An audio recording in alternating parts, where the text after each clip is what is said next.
I know a lot of people were expecting to see Joy Sauger here today, but Joy is out of town, so I decided I would fill in for him because it's spring into summer and so many people are traveling, and that includes a lot of the Casadega people, a lot of the NSAC people. So we'll do the best we can. We do have some excellent speakers coming up, but in the meantime, I try to fill in as needed. So most of us that are brave enough, or maybe foolish enough, to get up here in front of all of you, probably hope that you can take something positive and uplifting away from this. We want to pass something meaningful to you, something that will make you consider taking some type of affirmative action because of our words. Well, I don't profess to be brave on any given Sunday, so maybe I fall into the other category of the foolish, which is fine. I'll still sleep well tonight, but I'll let you decide. I myself haven't quite made up my mind about whatever it is that I do. The jury is still out. I'm still questioning spirit and asking why and how and who, what, where, and all of that. So yesterday, I woke up to a beautifully rainy Saturday. So I knew the beach was out. It was too soggy. And there wasn't any real incentive to go to a movie. I didn't really feel like working on the course I'm enrolled in. You know, that takes a real nudge sometime, you know. But that's a calling anyway, so let me tell you. Once again, the jury's still out on that one too. So, seeing as I had almost half a case of bananas, I decided to bake tons of banana bread and other things. So, Friday night, as part of Crew 29, it's called, associated with Life Point Ministries, I read where the shelter was going to be open yesterday because of the expected rain in Brevard County. Nothing fancy though, Pastor Scooter said. Just a dry spot to settle down in, lots of food and hot coffee, fellowship, and unconditional love. Well, I surely do know about that part, so I pretty much knew where I was going to end up, as I am part of what he has formally named Crew 29, making a positive contribution someplace where I believe Infinite Spirit, or God, as they say at Life Point, wanted me. You see, everyone there that's associated with that particular ministry is a Christian. Some very devout in all their words and deeds, or as Pastor Scooter says, we are love in action. So I knew I had to speak today, but I knew that that would come later when I was ready to sit down with Spirit and devote myself to that task. So I made large cakes of banana bread, wrapped them while they were still warm, and loaded them in my car. I left my garage, my safe space, and as I backed out, I thought, what in the world am I doing? It's like a torrential downpour, and I'm out making the rounds. So I started at the Hope Center in Titusville. That's what it's called. I brought them donations that I had collected, some from some of my customers and perhaps from our congregation as well. They, in turn, allow me to take free baked goods to include breads and rolls. I loaded them into the car in the rain. My next stop was the organic produce market. I go here at least once per week to pick up all types of produce to use in the offered meal that I cook on Monday for Life Point Ministries. I have made a deal with the owner that I can take all I want, all I need, whatever produce she has that is getting ripe. Sometimes there are no blemishes or marks or anything. I think she's just donating anyway on the items, but they're rotating the stock around, so she donates it. I usually walk out of there loading anywhere from 2 to 3 large crates of produce to plan a wonderfully nutritious and delicious meal to donate to their ministry on Monday evening. So rainy yesterday was no exception. Plenty to pick up and use. All the while, I'm contemplating what I'm going to think of to speak about on Sunday to our congregation and guests. Always in the back of my mind. So I loaded all that into the car in the rain.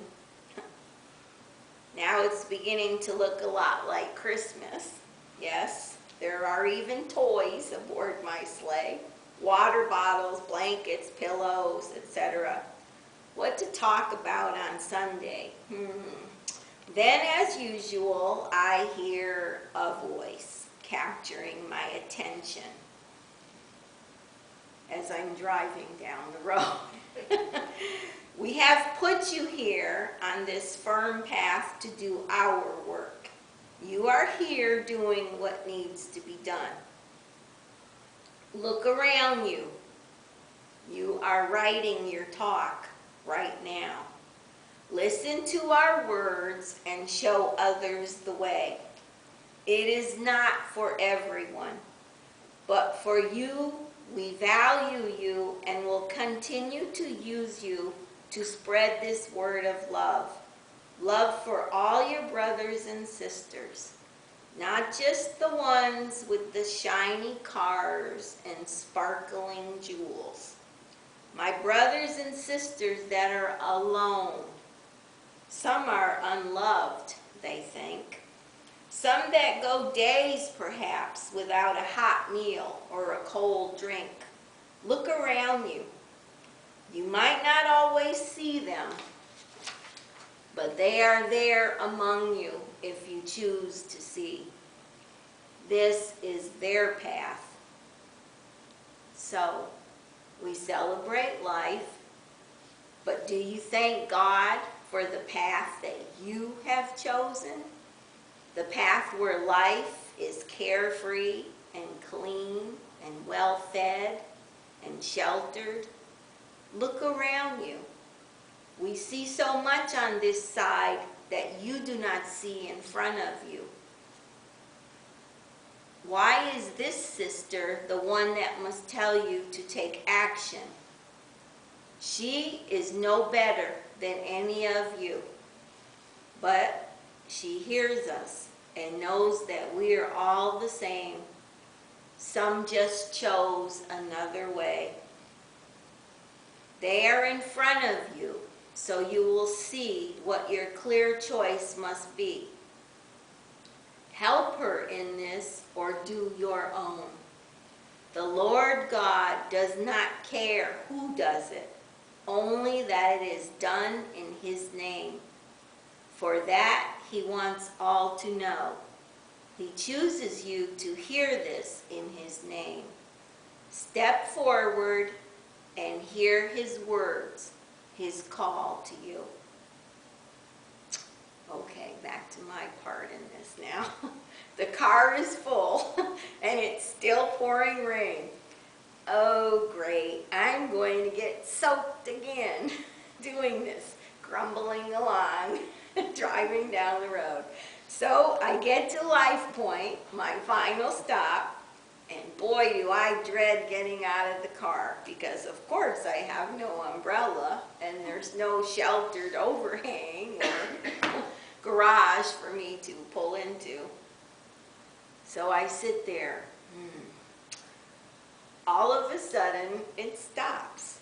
There's a small break in the action.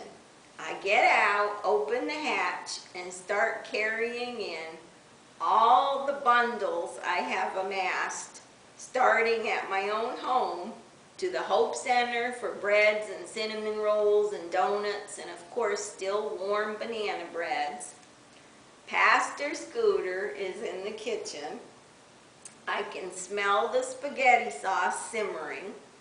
There's a huge tossed salad, lots of cold drinks, and garlic bread waiting to go into the oven. Hot coffee's being brewed. He sees me, and there's a big smile on his face. As always, he's happy to see me. He knows me well, Pastor Scooter. He really doesn't quite understand exactly what we as spiritualists believe or what we do, and he doesn't ask a whole lot.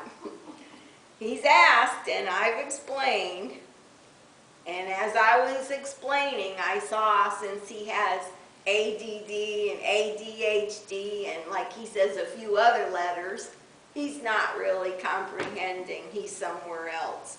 So he really doesn't quite understand. I've explained. So he does have the basic understanding that we all work for the same God and hear his call to serve. Pastor Scooter also trusts in me and my church and knows somehow that I never come in empty-handed. He's so thankful for all we do as we do our part. I don't take a lot of credit for this. I'm just used by the hand of God to help get things done for our less fortunate brothers and sisters.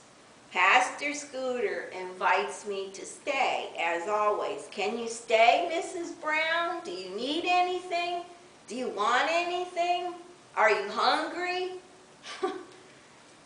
I really can't stay, I tell him. I was just out making my deliveries, and now I have to get home and work on my talk for Sunday. Oh, yeah, he says, I have to do that too. But he says, I'll be here till late tonight, he says, because we'll open our doors soon, and there will be many brothers and sisters coming in to get out of the rain and enjoy a hot meal and conversation and fellowship. Mrs. Brown, he says to me, he always calls me Mrs. Brown. He knows my name. I've known him for years. But he's very respectful. I'm always Mrs. Brown. I have to tell you something. You can go home and you can put it on paper. You can think about it. But he says, you're living your talk, your truth, right here. Right about that. In fact, he says, I'm going to talk about all of this tomorrow, about you coming in here, living your faith, living your truth, and blessing us, because we are truly God's love in action. So you see, Mrs. Brown, it doesn't matter which prayer we say and what we choose to call our Creator. What matters is that we hear his call to prayer, to join up with others and get all his love out to all of his children. So, as Pastor Scooter said at the end, we do this in God's name. Amen. So that was my Saturday. And in closing, like I said, I don't expect everyone to do the things I do. I'm sure you all find ways to give back to others that are less fortunate in your community. I happen to live in Brevard County, and there are a lot of agencies in place that do help homeless and less fortunate families. I have chosen to align myself with them for the past 3 years because I saw that, like he said, they truly are love in action. I come across people in my community, just like I'm sure you do, standing on corners with signs, looking for help, some just asking for basic necessities, food, water, a handout, whatever they ask you can spare. And I know I listen to the community resource officers, the police, and they tell us not to feed these people, not to give them money. Well, you know, that's a personal choice, and that's between you and your God, how you handle that. Some people just pretend they're not there and go through the light, sit through the light, whatever the case is. Others will hand them money. I know several people that carry kits in their car with water, snacks, wipes, etc. that they can hand out to these people. So I get it, it's not for everyone, and I'm a firm believer in not judging others, why they are where they are in the situation they're in.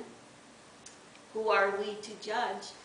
We all come here with our own path, with our own chart, and we as spiritualists know that. Some have a very difficult path, and I'm not saying that yours isn't without troubles or worries or misfortunes. That's part of life here as we know it. But others have chosen the road less traveled, and it's a difficult road. And it's a road that some journey on till they make their transition and then fulfill their chart. But as we know, not everyone here feels the same way about helping others. I think as a church, as a congregation, we make it a point. We're always collecting things. I do have to say, Life Point is always collecting because they do so much for the community. They offer free showers on Thursdays. There's a trailer they own that can give 2 showers at a time. I mean, everything is very sanitary and professionally done. They offer clean clothing after. There's towels, there's hygiene items. There's a hot meal waiting for them inside. They do the cold shelter during the winter months. They do the under the bridge feeding every Monday night. There's so many things. They raise so much money through fundraisers to help these underprivileged people. So like he says, that's love in action. And we don't judge why these people are in the position they are.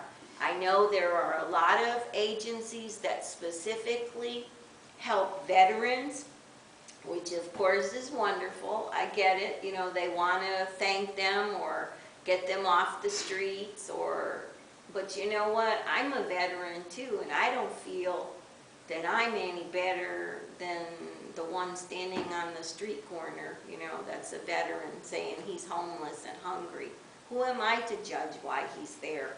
You know, everybody makes their choices in life, and sometimes through just poor choices or misfortune, people do end up on the streets. There's families on the streets.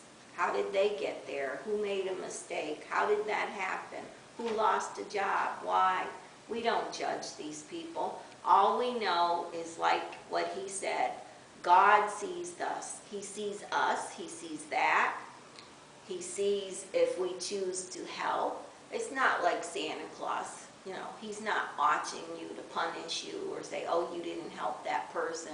It's not a test, you know. I mean, I heard that so many years in the Catholic Church, like, oh, these people standing on the side of the road with a sign, that might be Jesus, you know, and he's just testing you to see if you're going to donate or give to them. I heard that like over and over for so many years, and I thought, you know, if Jesus really wants to do that, well, I guess that's his business. But, you know, Jesus isn't living right now in these times, and, you know, people driving along have to be very careful who they stop and speak to, because unfortunately some of these people have some unfortunate mental capacity diminishment, etc., mental illnesses, and you know, you have to really be very cautious with your own safety, just common sense. So I suggest, as I tell other people, to donate to these worthy causes that do take care of these people. And I'm not telling you, like I said, when you pull up at a light and there's somebody standing there, I see people hand them money and other things, etc. That's a personal choice. All I know is we all try to do our part as much as we can, because I believe most of us are much more blessed than they are, and we can do that.